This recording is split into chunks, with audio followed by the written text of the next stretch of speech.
Roadmap changes for the future of War Thunder. Possible ground vehicle damage model changes. Hello guys, once again, it's Matt. Thank you all the members, all the patrons. Make sure to subscribe and let's get going. So, Gaijin just posted a link or a dev blog following the roadmap as they normally do.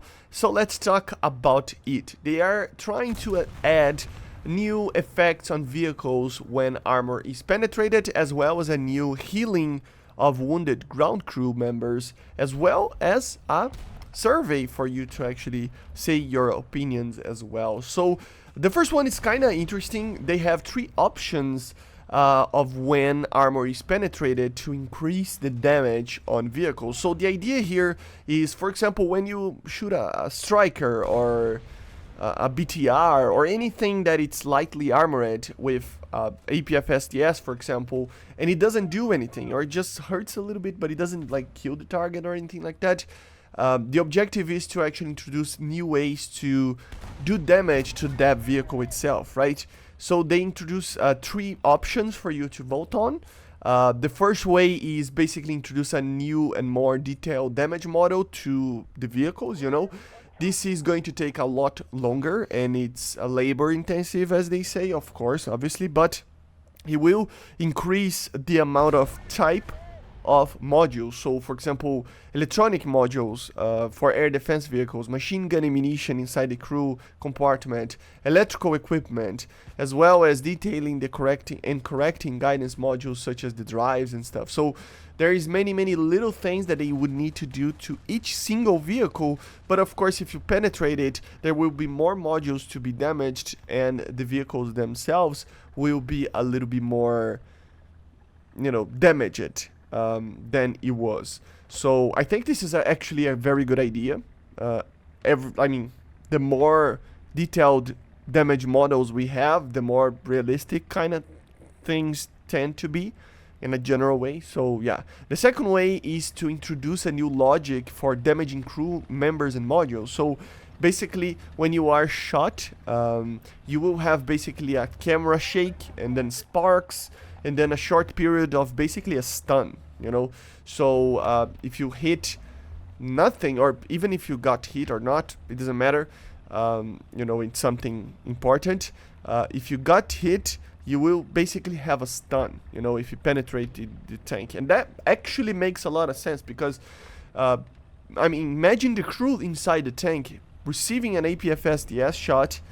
I mean, it did a lot of noise, it scared, you know, them a lot. And, you know, it will stun them for a little bit.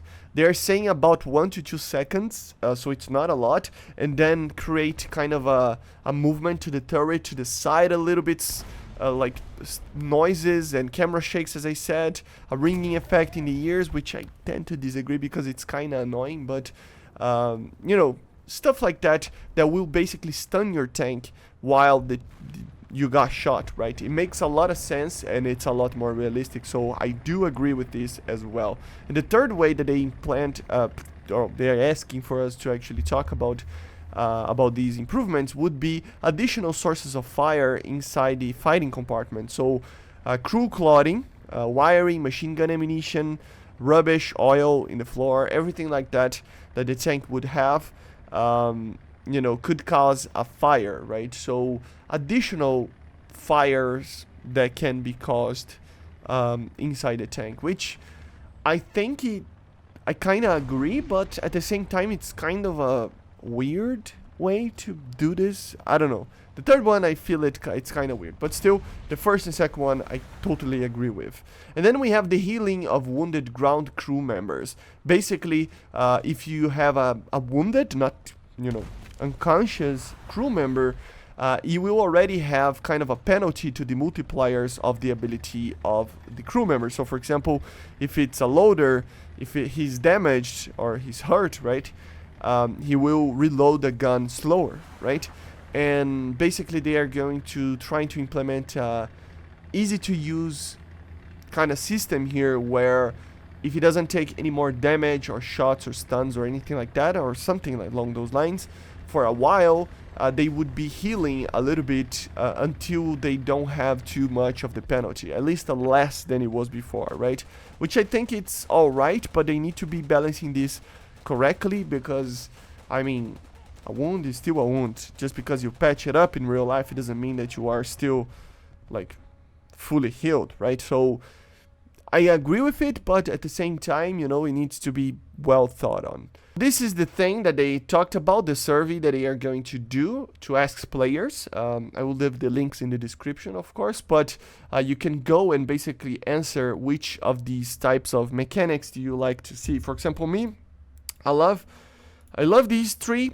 This one, I'm kinda not sure. I'm gonna put it yes, but I think it needs to be well thought about as well. Both of these, right?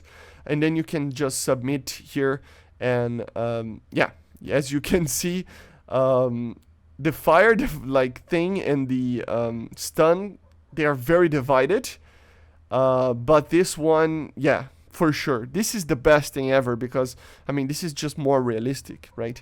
This thing, I think they need to like consider a little bit where the stun can be very annoying sometimes. So maybe it will exist, but not as they are saying, or fully as they're saying. This one, again, it's divided because, I mean, people, like, I mean, it's kind of, it feels like it's going to be a random fire sometimes, right? So, it might not be the greatest idea, so it needs to be well thought about as well. And of course here, it's a pretty good idea if they implement it correctly. So yeah, these are the surveys, or this is the survey, and these are the implementations that they want to do to damage model to ground vehicles. Let me know in the comments what you think. Go out there, read them out, and of course take the survey as well. I see you guys on the next one. Make sure to subscribe, and bye guys. See you.